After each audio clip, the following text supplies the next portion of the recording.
এবার যুক্তরাষ্ট্র পরিষ্কার জানিয়েছে আওয়ামী লীগকে বাইরে রেখে কোনো নির্বাচন তারা মেনে নেবে না। তাদের লক্ষ্য একটাই, সব দলকে নিয়ে ভোটের মাঠ তৈরি করতে হবে। এই অবস্থায় ট্রাম্প সরাসরি হুমকি দিচ্ছেন ডক্টর মোহাম্মদ ইউনূসকে। তার দাবি দ্রুত অংশগ্রহণমূলক নির্বাচন ডাকতে হবে, না হলে রাজনৈতিক পরিস্থিতি আরও জটিল হবে। দেশি বিদেশি সকল জরিপে কমপক্ষে 50% মানুষ একটি বাংলাদেশের বৃহৎ রাজনৈতিক দল, সর্বশেষ ক্ষমতাসীন রাজনৈতিক দল আওয়ামী লীগের সমর্থক। এই আওয়ামী লীগের সমর্থককে বাদ দিয়ে আপনারা নির্বাচন করতে চাইছেন, তাহলে সেই নির্বাচনটা কিভাবে হয়? আমেরিকা যদি ভারতের চোখ দিয়ে বাংলাদেশকে দেখতে চায়, তাহলে আমরা কোন দিকে যাব? ভারত কি চায়? ভারত বাংলাদেশ সরকারের আবেদনে সাড়া দিচ্ছে না, শেখ হাসিনাকে ফেরত দিতে চাইছে না, শেখ হাসিনাকে কোনোভাবেই তারা ফেরত দেবে না। ভারত বাংলাদেশে ইনক্লুসিভ রাজনীতি চায়, ইনক্লুসিভ নির্বাচন চায়। আগামী নির্বাচনে আওয়ামী লীগবিহীন কোনো পরিবেশ তৈরি হোক, এটা ভারত চায় না। প্রতিবেশী হিসেবে দীর্ঘতম সীমান্ত ভাগ করে নেওয়া ভারতের জন্য বিষয়টি অত্যন্ত গুরুত্বপূর্ণ হয়ে উঠতে চলেছে আগামী দিনে। কূটনৈতিক মহলের একাংশের বক্তব্য, ডেমোক্রেটিক ঘনিষ্ঠ বাংলাদেশের অন্তর্বর্তী সরকারের প্রধান উপদেষ্টা মোহাম্মদ ইউনূসের যথেষ্ট চাপে পড়লেন ট্রাম্প ফিরে আসায়। ইউনূসের সঙ্গে ট্রাম্পের সম্পর্ক যে মধুর নয় তা আগেই বোঝা গিয়েছে। দর্শক, আরেকটি নতুন নিউজ আপনাকে স্বাগতম। দর্শক, বাংলাদেশে বিদ্যমান রাজনৈতিক প্রেক্ষাপট নিয়ে আরেকটি নতুন নিউজ নিয়ে আপনাদের সামনে হাজির হয়েছি, যার বিশেষ অংশ ইতিমধ্যেই আপনারা দেখেছেন। দেখে বুঝতে পেরেছেন আজকের ভিডিওটি ঠিক কতটা গুরুত্বপূর্ণ হতে চলেছে। দর্শক, তাই আর দেরি না করে ভিডিওটিতে একটি লাইক দিয়ে ধারাবাহিকভাবে ভিডিওর অংশগুলো দেখে আসি। বাংলাদেশের রাজনৈতিক অনিশ্চয়তা কি কাটার পথে?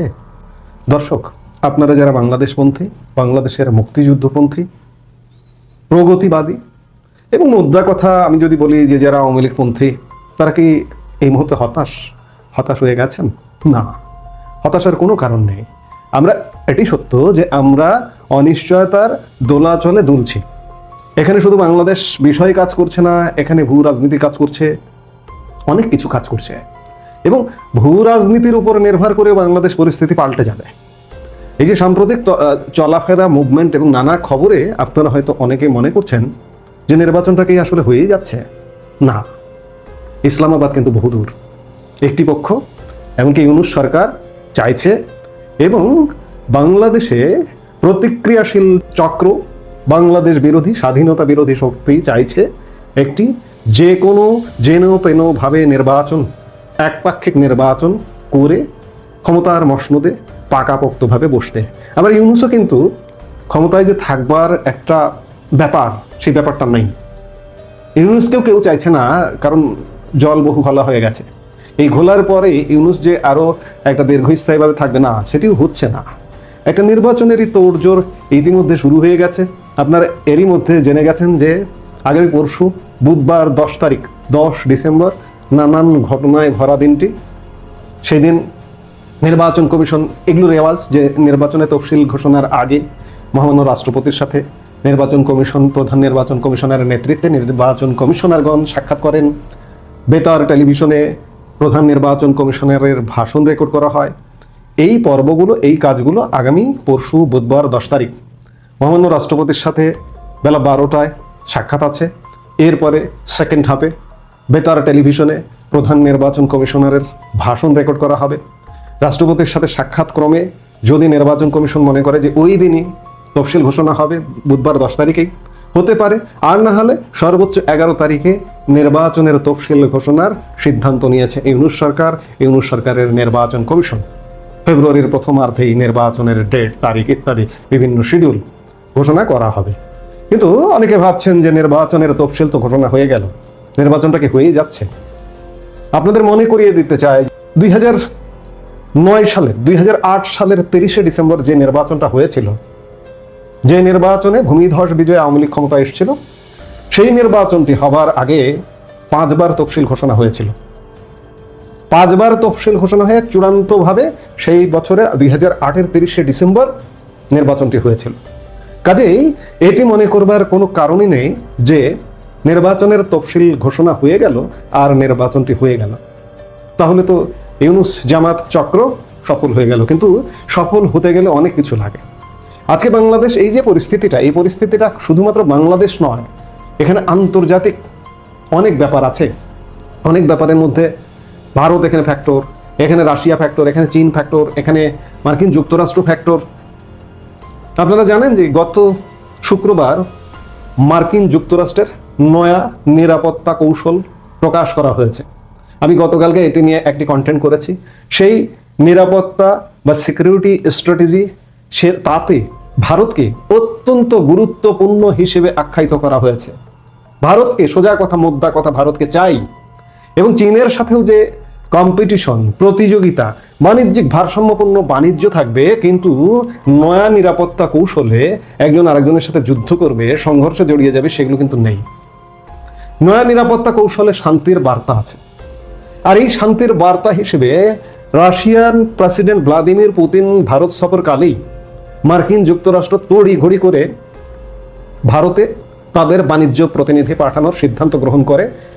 মার্কিন বাণিজ্য প্রতিনিধি দলের ডেপুটি রেক্স সুইৎজারের নেতৃত্বে একটি উচ্চ ক্ষমতা সম্পন্ন প্রতিনিধি দল ভারতে আসছেন, এবং আগামী 10-12 ডিসেম্বর ভারতের সাথে বাণিজ্য চুক্তির ব্যাপারে একদম ফাইনাল আলাপ আলোচনার একটা বিষয় আছে। 3 দিন, 10, 11, 12 ডিসেম্বর।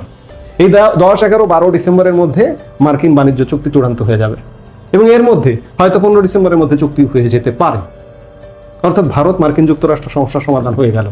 এবং একই সময়ে আগামী 10 তারিখেই সূত্রের বরাত দিয়ে সূত্র বলছে যে দিল্লি হয়ে এই বাণিজ্য প্রতিনিধি দলের সঙ্গে দিল্লি হয়ে ডোনাল্ড ট্রাম্প প্রশাসনের বিশেষ প্রতিনিধি বাংলাদেশ সফরে আসবেন।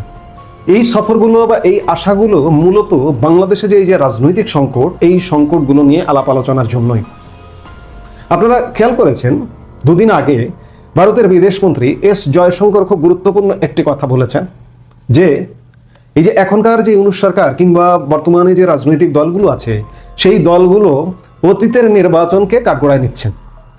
স্পেশালি যদি আমরা বলি 2014, 2018, 2024 এই নির্বাচনগুলো প্রশ্নবিদ্ধ। জয়শঙ্কর বলেছেন যে আপনারা নির্বাচন প্রশ্নবিদ্ধ বলছেন অতীতের নির্বাচনগুলোকে, যদি ওগুলো প্রশ্নবিদ্ধ হয় তাহলে আপনারা তো আবারও একটি প্রশ্নবিদ্ধ নির্বাচনের দিকেই যাচ্ছেন।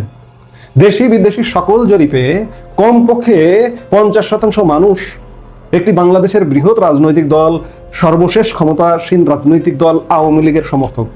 এই আওয়ামী লীগের সমর্থককে বাদ দিয়ে আপনারা নির্বাচন করতে চাইছেন। নানা অ্যাঙ্গেলে, নানা ভাবে এই জিনিসটি ভারত বোঝাচ্ছে, বিশ্ব বোঝাচ্ছে, সবাই বোঝাচ্ছে।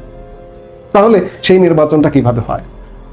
এবং সত্যিকার অর্থে একা একা দরজা বন্ধ করে আজকের পৃথিবীতে খাওয়া যায় না। কিন্তু আজকের পৃথিবীতে খেতে হলে সবাইকে লাগে, প্রতিবেশীকে লাগে, অন্যান্য প্রভাবশালী শক্তিশালীদেরকে লাগে।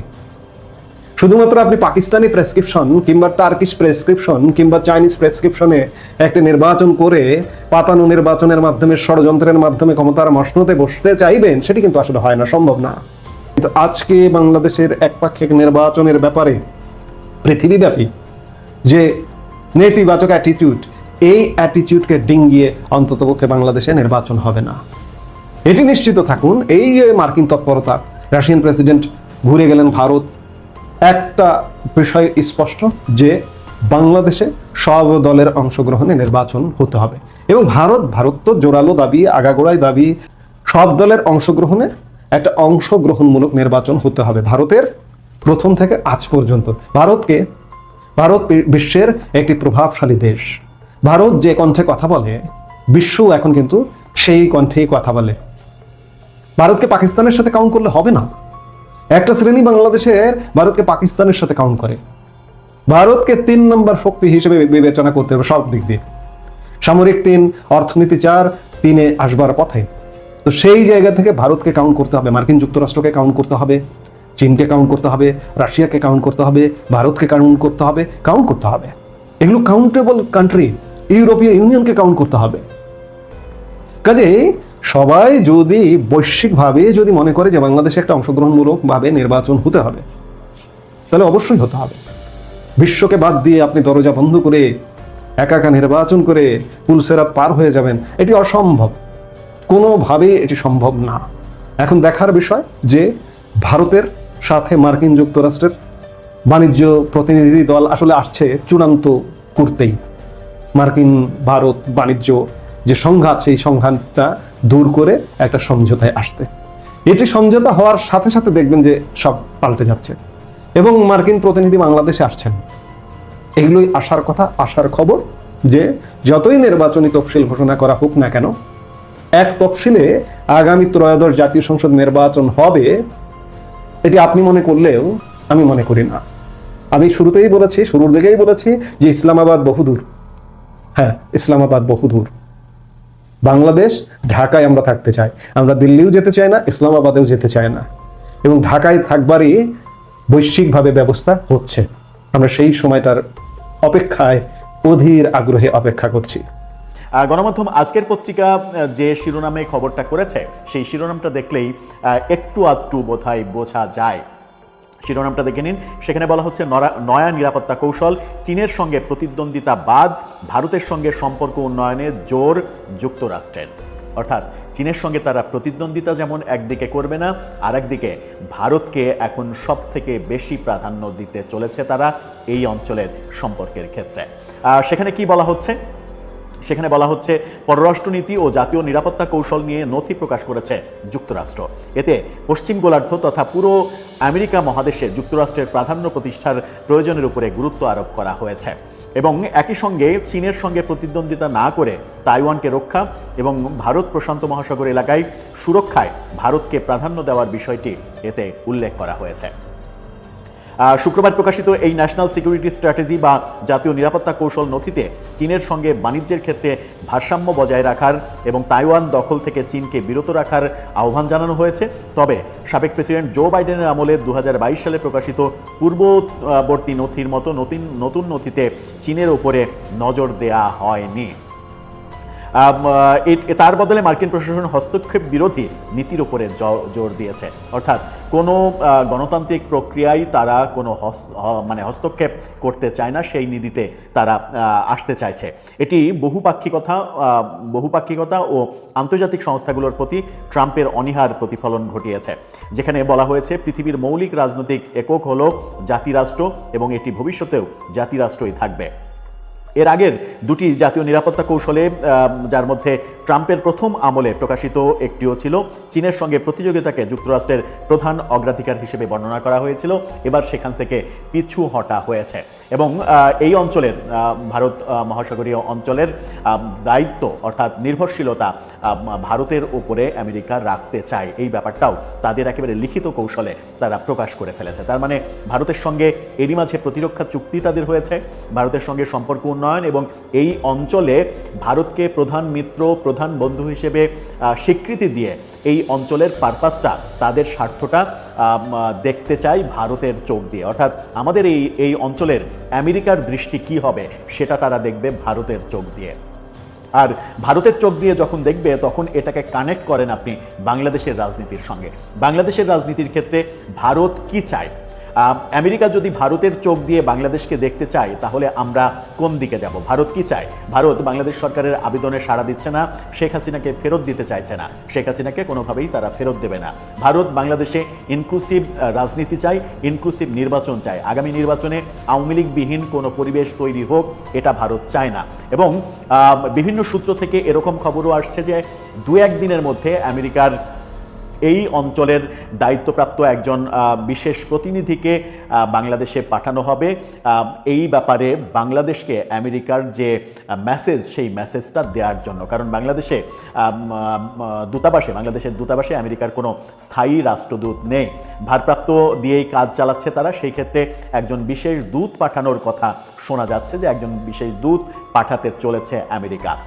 যদি তাই হয়, যদি এই বাংলাদেশে আমেরিকার মেসেজ নিয়ে একজন দূত আসে তাহলে সেই মেসেজটা কি মেসেজ হতে চলেছে? সব থেকে এখন আলোচনার কেন্দ্রবিন্দুতে সেটা হচ্ছে ইনক্লুসিভ নির্বাচন।